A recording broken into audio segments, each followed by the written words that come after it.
¿estás seguro que me querían a mí los de TDX Rosario? Y no sé, hay tantos Damianes exitosos que capaz se confundieron. Damián Cifrón, Damián de Santo, Damián el de Beikoff, que encima ganó, hace unas tortas exquisitas. ¿Qué tal? Me arran acá, laburando. ¿Cómo les va? Si hoy en día decimos Al Capone, todos sabemos a quién nos referimos. Quizás no conocemos la historia completa, pero sabemos que se trata de un importante personaje de la mafia. Y ahí es cuando cometemos el grave error de asociar todo lo relacionado a la mafia solamente con Italia o con Norteamérica, en el mejor de los casos, porque aquí en Argentina, más específicamente en Rosario, tuvimos nuestro propio Al Capone. ¿Es algo para sentirse orgullosos? Difícilmente, pero es una historia muy interesante. Para esta historia nos remontamos a la llamada década infame, más o menos a finales de 1930, cuando ya se habían conformado algunas organizaciones mafiosas en Rosario. Incluso estas organizaciones pisaban tan fuerte que algunos medios ya relacionaban a Rosario con la Chicago de 1910, esa Chicago manejada justamente por Al Capone, y por eso llamaban a Rosario como la Chicago Argentina.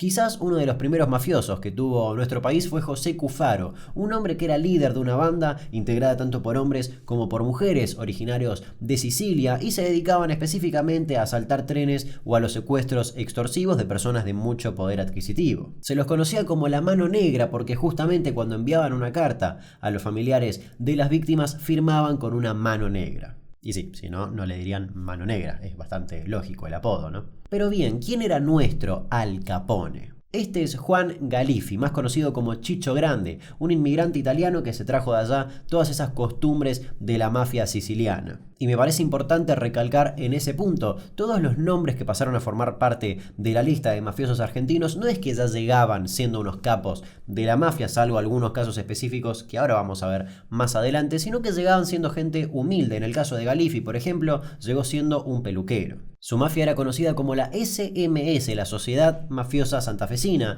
y se dedicaban a los secuestros extorsivos y a ofrecer protección a los negocios, pero digo entre comillas porque básicamente si no pagabas te prendían fuego el negocio.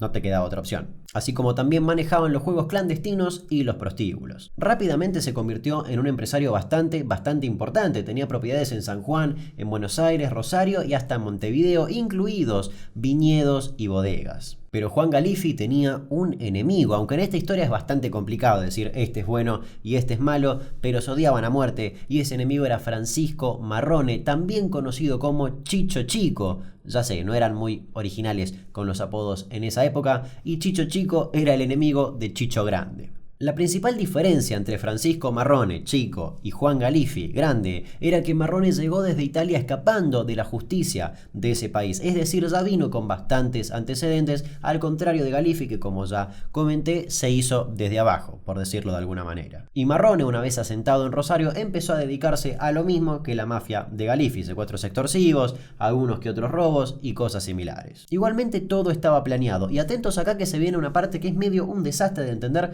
pero voy a intentar hacerlo lo más sencillo posible. Marrone se casó con María Esther Amato, una chica de una familia bastante rica que tenía muchos contactos tanto con la policía como en el mundo de la política, y de esa manera Francisco Marrone empezó a consolidar toda una red de protección para poder trabajar en paz. Y lo más loco, Agata Galiffi, la hija de Chicho Grande, se casó con un hombre llamado Héctor Amato, un importantísimo abogado, que al mismo tiempo era el hermano de María Esther Amato, que al mismo tiempo estaba casada con Francisco Marrone. Dos grandes enemigos, pero bastante unidos entre sí por lazos familiares. El tema es que lentamente la guerra entre ambos chichos empezó a ser cada vez más grande y violenta. Marrone se adelantó a algunos casilleros conociendo a mucha gente metida en el mundo criminal rosarino y poniéndolos a todos en contra de Galiffi. Y ahí comenzó una especie de serie de eventos desafortunados para Galiffi, como por ejemplo que la policía de Córdoba pida sus antecedentes y lo califique como mafioso. Un paréntesis bastante importante. En 1924 se penalizó el comercio de drogas en Argentina, y ahí es cuando nace el narcotráfico en nuestro país.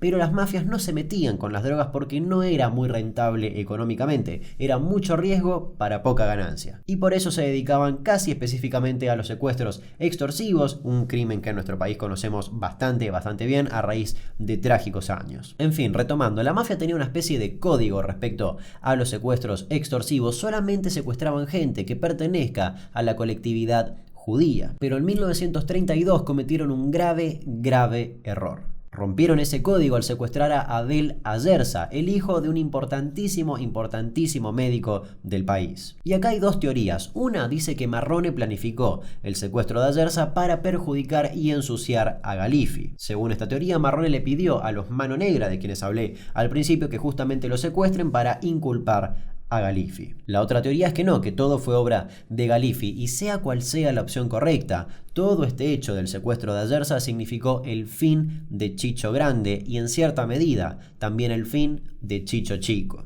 ¿Cómo me cuesta grabar y decir tantas veces Chicho, Chicho, Chicho? Porque la mafia terminó matando a Ayerza mientras estaba secuestrado y eso generó una gran conmoción en Rosario y la gente comenzó a protestar y a exigir leyes mucho más duras en contra de los crímenes. Por ejemplo, empezaron a exigir por la cadena perpetua o por expulsar del país a los inmigrantes italianos. Y ahí se generó aún más y más caos porque tenías la guerra entre ambas mafias, una policía que no se caracterizaba por ser muy amable en esas épocas que digamos, que encima ahora era presionada por la sociedad que exigía que las cosas cambien. Por lo tanto, solo había más y más violencia de todas partes y viendo que esa guerra no iba a finalizar, Chicho Grande, es decir, Galifi, lo llama a Marrone y lo invita a dialogar en su casa. Marrone finalmente acepta ese encuentro, va a la casa de Chicho Grande a dialogar e intentar llegar a un acuerdo, pero todo era una trampa y Chicho Grande, es decir, Galifi, lo termina matando. De esa manera la mafia de Chicho Grande termina ganando, entre comillas, esta guerra de las mafias y se queda con Rosario. Pero no por mucho tiempo, porque en 1933 la justicia le saca la ciudadanía argentina a Galifi argumentando que se le fue otorgada en base a un informe policial que medio que ocultaba todos los antecedentes policiales que tenía Galifi. A los pocos años lo deportaron a Italia acusado de un montón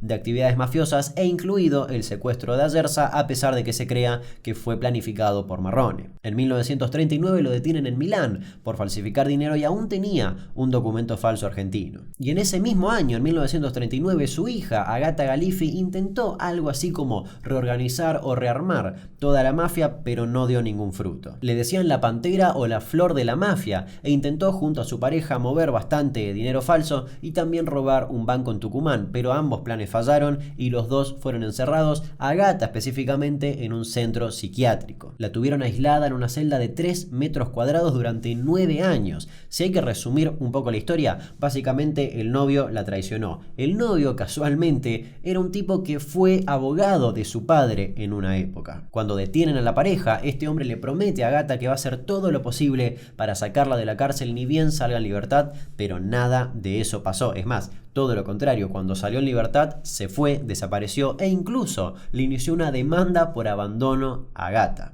Finalmente, y después de esos 9 años presa, fuertemente custodiada porque siempre pensaban que se iba a escapar o que la mafia le iba a ir a buscar, Agata sale en libertad pero con gravísimos problemas de salud. Es más, casi muere un montón de veces, pero de algún u otro modo lograba recomponerse. En 1943, Juan Galifi murió en Milán durante un bombardeo contra Mussolini, pero no fue tan catastrófico como suena, sino que estaba durmiendo, escuchó todo el desastre del bombardeo y le dio un paro cardíaco. Por otro lado, Agata falleció un 6 de julio de 1985, poniendo de esa manera punto final al legado de los Galifi y a los orígenes de la mafia rosarina. Y eso que acaban de ver y escuchar fue una historia innecesaria, no porque la historia no sea digna de ser contada o algo similar, en absoluto, sino que es el nombre de la sección con el cual mi canal de YouTube explotó y es un nombre que inició en Instagram y quedó. Y esto soy yo, el día que me llegó el primer mail donde se deslizaba la posibilidad de estar en un evento TEDx Rosario, algo completamente impensado para mí yo de hace algunos meses atrás. Me corté el pelo para la ocasión y todo. Impensado era también para mí yo de hace algunos meses estar dedicándome tiempo completo a hacer videos para YouTube y para otras plataformas o redes sociales y sin embargo se convirtió en prácticamente mi trabajo. Así que querido Damián, que está ahí tirado en esa cama, desde ya te aviso que hacer videitos para YouTube no es tan simple como suena. Prepárate para dejar ahí unas 23 de tus 24 horas diarias y también prepárate porque cuando menos te lo esperes vas a estar haciendo un video sobre la mafia rosarina en un evento de TEDx Rosario. No sé cómo llegamos hasta acá, pero acá estamos. Así que cortate el pelo para esa ocasión. No seas ridículo. Hasta la próxima.